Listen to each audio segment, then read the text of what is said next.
Assalamu alaikum warahmatullahi wabarakatuh, everybody. How you doing, family? This is your brother Preacher Miles, the host of the SOS, the Shout Out Show, coming to you on another wonderful Wednesday. Hope everybody's having a great time. As you know, 4th of July is coming up tomorrow. Hope everybody's ready for those cookouts, that the whatever you're gonna put on the grill, the shish kebabs, the chicken, the fish, whatever you're gonna put out. I just hope this is gonna be a beautiful gathering wherever you are, whether you're inviting or whether you're invited or inviting people. We hope that it's a peaceful 4th of July. Um, Case in point, understanding that this is 4th of July tomorrow, I'm looking at this whole idea of independence and democracy here in the United States and looking at the current state of events and current events that have just transpired. Today's topic is simply called the death of democracy. Are you not entertained? Are you not entertained? Now, that quote comes from the movie The Gladiator with Russell Crowe. And in one scene, he murders these people. The bloodlust is so strong for these people. He goes to extensive violence and he looks at the crowd and goes, "Are you not entertained?" Calling into question their bloodlust. Why are you so thirsty? Why is this entertainment in some regards? I came up with the whole idea of "Are you not entertained?" because I'm looking at politics, brothers and sisters. We've had a couple things happen from last week. We had the debate debacle with Joe Biden. Honestly, I wasn't surprised because everybody knew. A lot of people knew. You could tell, and it's interesting because in this country, as right now, we're dealing with ageism. And what I mean by ageism is that people being disqualified because of their age or the perception of age. In any other country, even in our religion, in our religious traditions, it's always been vital and important, of course, to respect the elders, to be at the feet of the elders, to take care of our elderly as needed. They gave so much to us, they poured so much into us. We need to pour into them in their latter years, but not now. Not now. Now, age is the thing that we use to discredit people, discredit their health, discredit their logic, discredit things they have done to contribute to society. We move them to the side. Now, I talk about the death of democracy, and this is why I have to talk about it. Because the death of democracy has been dying a long time. You see, it's levels to this death. When I say it's levels to this death, it means that people have been removed from what happens when democracy does not work for them. I was with Sheikh Anwar Muhammad in Philadelphia. Shout out to Philly. We had a great show at Helium Comedy Club. Brother Musa, Dean Edwards, Omar Regan, Usman Habib, uh, Nadir Pierre. I did a guest set. Shout out to Philly. Always a lot of love. But the first joke I told on that Thursday night was, I said, I guess you guys didn't want to watch the debate either. And it got a big laugh. But what I was talking about is almost like it's a paradox. And what I mean by paradox is we know that something very important is happening that will affect us, but we don't want to see it. We may want to hear about it, but it's hard to watch and happen right in front of us. It's like somebody who's on a bad drug trip or somebody who's on addiction, and we watch how the addiction takes away certain aspects of their life, the drive or the creativity, the health. We watch it taken away. And that's what happened to democracy here in the United States. Now, folks are going, "Well, preacher, what do you mean?" I'm going to tell you exactly what I mean, and I'm not going to stutter. See, democracy has been working for a long time, okay? We can talk about white supremacy, but this is a situation where now white supremacy has levels. You see, the biggest fear of a white person in America, the average white person, is that the person who is a little bit above them tells them that you're inferior, tells them that somehow you don't have value. Because that language and lingo, it applies to the people who have been oppressed, systematically denied of their rights. And now you're saying, I'm going to compare you to these folks, knowing that even though these are white folks, the lower rungs of society, they still have breaks because of whiteness. Okay? It's like a person who steals. The biggest thing, a biggest fear of a thief is that somebody's going to steal from them. The biggest thing of a killer is that somebody's going to kill them. In law, the idea of law is that it's a universal application. We don't have that now.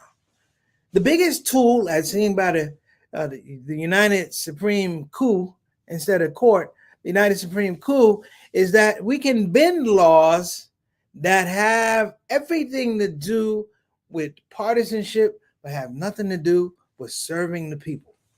We are now beginning to see that a man who was found guilty multiple times in a hush payment agreement, he's found multiple times with files. Now the idea is that we have laws that we cannot control, but the laws go on the books and they have to say, well, the law works for everybody. It doesn't work for everybody. And they say that it works for everybody, knowing that they're not listening to the people. It's a very small group of folks that they're willing to listen to who have value. Now, before I get started, I'm going to go ahead and flip this over. I'm going to start the show. And all you people, all my shout out fans, shout out show family, not fans, family. I'm going to be back. Don't you move. This is a shout out show with Preacher Moss.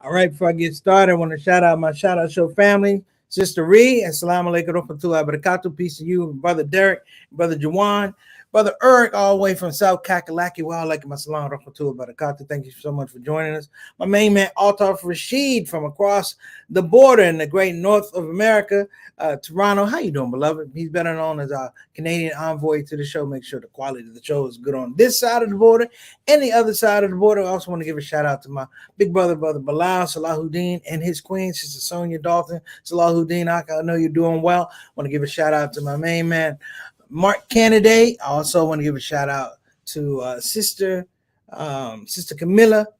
Great conversation. Also want to give a shout out to Sister Janice Tuff. I also want to give a shout out to Sister Satana, of course, our executive producer. We have so much to talk about this hour, so I will be checking the IG. So apologies if I'm a little slow. Let me do that real quickly right now. We got Bilal, Ramadan, Lebaran, MB Bashir, Fixtel, and Fayam joined. Thank you so much, brother. You know, it's hard to get people on the show, man, because tomorrow is 4th of July. But let me put this bug in your ear. I was doing some reading before the show, and there's a phenomenon that's happened over in Japan. It kind of touches on this ageism thing. But there's a phenomenon taking over in Japan, and it's called the lonely death epidemic. The lonely death epidemic. Let me explain it. What it is. It is the lonely death epidemic is that you have elderly who are dying and not being checked on for months. They're being found dead in their apartments. They've been dead 5 months, 6 months. Nobody goes to check on them. It may be the issue that a smell arises and somebody does a welfare check. And the question was asked, could it happen in the United States? And I pondered it. I was like, yes, it can happen in the United States. And I'm going to tell you why. Because the democracy at this point in time is on its last leg. And we've begun this slow trail down, the slow winding road where we don't have to care about anybody. That folks don't matter unless you're a part of a process, if you're part of a partisan team. That as we watch Joe Biden get raked through the coals, and he'll probably do the next debate and be strong. This is how this game goes. You know what was really, really interesting is that there's a care quotient that's not available anymore. People rooted for Joe Biden to look old because they saw that not as someone aging gracefully, but someone who just ain't got it anymore.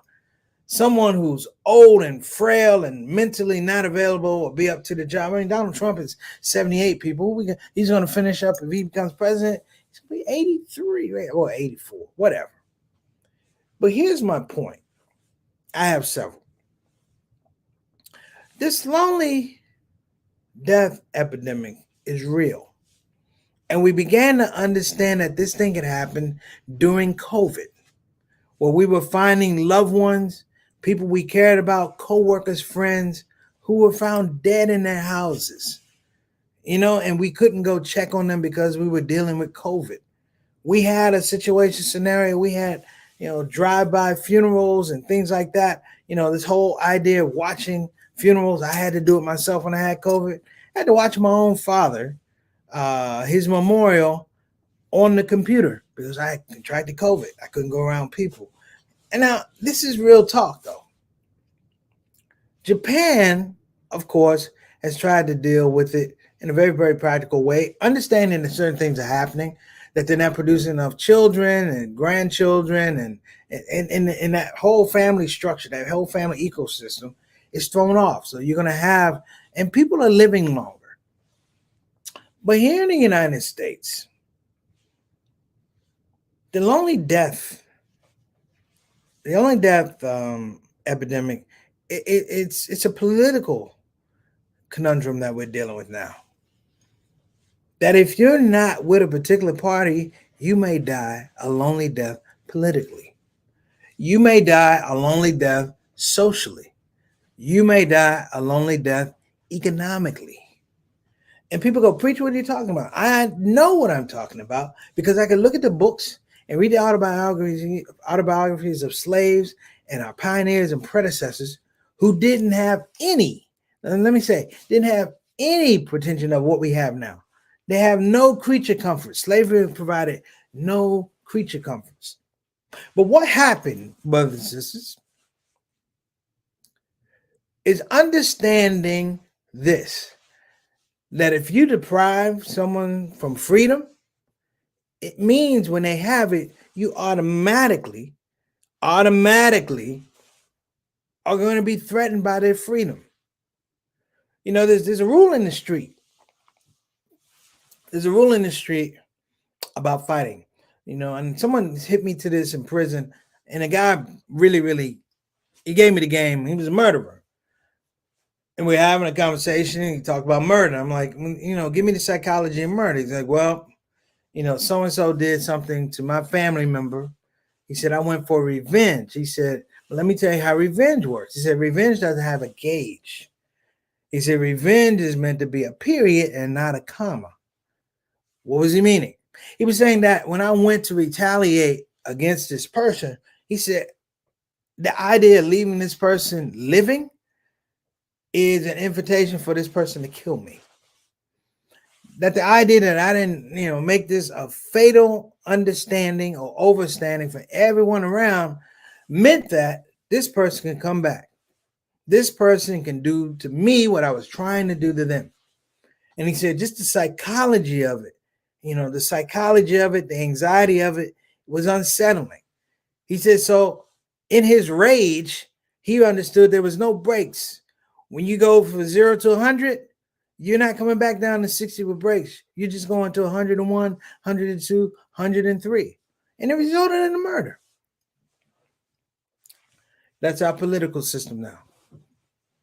It's a train going down the track, picking up a lot of steam, but there are no brakes. The only way it can stop is if it crashes. And on the train, you have people who they work for the train. You have people just riding the train. You have people, but the people who control the train understand that this is the only way it's going to work. And the idea is when it's killed, when the train crashes, then they hope that they survive. Or what they do is maybe I jump off the train before the train crashes. I have a certain respect for people like the KKK and the White Aryan Nation, They're cowards. They're cowards. But this is what I like. They are consistently cowards. And when you're consistently a coward, it means that the lie or the bravado that you put out there is basically what I told you. That this whole thing about standing up for white citizens and stuff like that is really the advocacy of, you've committed moral and spiritual and crime, moral, spiritual, I want to say violations and crime. And it's always been the fear of white America that Black America or the Latinos or whoever, the Muslims, are going to wake up one day and go, wait a minute, we have the wherewithal and the resource to do you what you did to us. And that we don't do it is almost like a episode of The Sopranos. How about that? An episode of The Sopranos. I watch The Sopranos. And the funniest thing, I'm a writer. The funniest thing about The Sopranos is they work understanding that you have to know the law to break the law. And they play that. The term law-abiding citizen is a very, very engaging, but a very, very it's engaging, but at the same time it's very, very restrictive. It puts you in a box. So when you run across people who are not law-abiding, they will do everything to break the law, knowing that to come after them, to correct them, you're going to go through legal process, right? So something happens. So say somebody shoots up my house. And say, no, they shoot up my mama's house. And I know who did it, and da-da-da. The people who shot at my mama's house, if they know me, know that I'm a law-abiding citizen. I'm a God-fearing man. And they know somewhere along the line, while I might want to go back and retaliate, I'm going to call the police. I'm going to fill out a report. And they know, even if they are convicted, if I did it in 2024, they may not go to prison till 2028. That's how back up the legal procedure is. And so we have it with our political system. Democracy is not just dying, but it's delayed. It's a mercy killing, people. It's not people killing, it's a mercy killing. And we are set and arranged and strategically positioned to have to watch it not work over and over and over and over again to the point we feel like it has no value. That when you go to court is a process. If you ever go to court and you're trying to get some justice, you know what? You better take a calendar. Because the people in court, they're not interested in justice. They're interested in the easiest process that they can do. So if you are arrested on something, I'm going to tell you this. If you're arrested in May, you may not see your court case happen to the following May. Because it's going to be reset. And we're talking about the economy of this situation, brothers and sisters. And what I mean is, it's not about justice. Democracy really only works if the end result is that everybody has justice, that everybody has equality, that everybody has access. Think about it. Do you have justice? Do you have access? Do you have equality? Have you ever had it? At 57 years old, there are some places I go by, and I know that if legally they could do it, some of these restaurants, particularly in some of these areas, some of these restaurants, if they could legally do it, would put up a sign that said, whites only. Don't serve blacks, don't serve Mexicans, don't serve Muslims. If they could legally do it, they could do it. And now you have this weird permissibility that folks look at the laws just to exploit the laws. They don't want a fair application of the law. I've brought up people who were at race riots running for political office.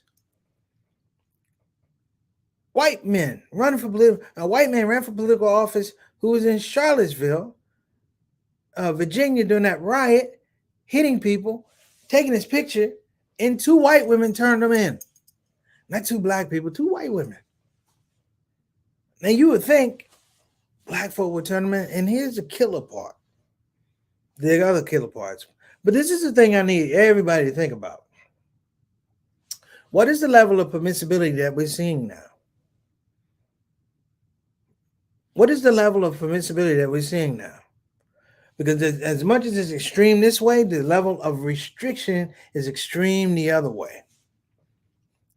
I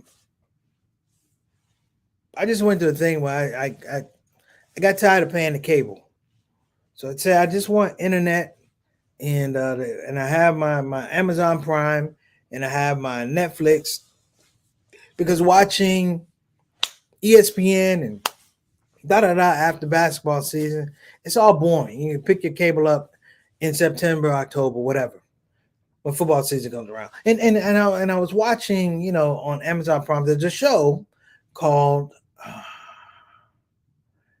not Jack Reacher.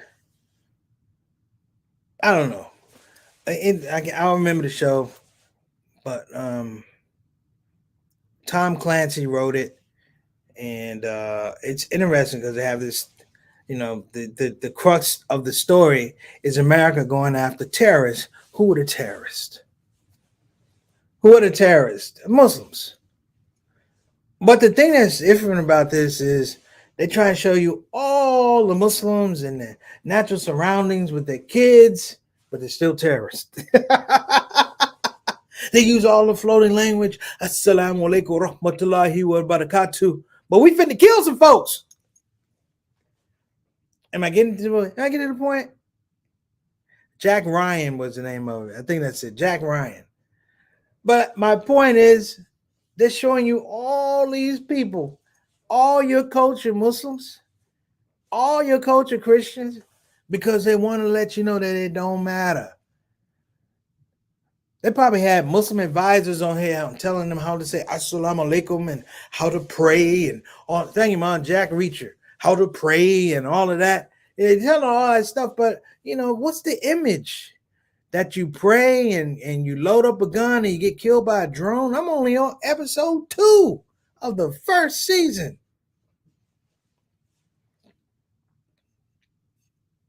This is something we need to address, because this death of democracy is increasingly showing us how to have learned helplessness. This will be the first election, I agree, unless they change the candidate, where we will experience learned helplessness. And if Trump gets into the office, we will experience it over, and he will tell everybody, he's telling everybody now, he wants to be a dictator. If he didn't want to give up the job after he lost the election, what's going to make you think he was going to give up the job for another election? You can only do 2 terms as a president. But what's the matter if you got the Supreme Court in your pocket? The Supreme Court in your pocket. The Supreme Coup is what I call them, because they now have the environment to show you all of their stripes. So it doesn't matter about all the confirmation hearings that you saw, Clarence Brown and Alito and all these people and Roberts. It doesn't matter, brothers and sisters, because they're now allowed to, in some regards, take off one robe and show you the other robe. That if I'm about business, and then my thing is about making money, if my thing about making money is that other people have to be poor, I'm going to do that. If I need to make money and it means that you can't have good health care, I'm going to do that. People go, what are you talking about, preach? Well, you know what? Well, however you feel about abortion, it's a woman's right to choose.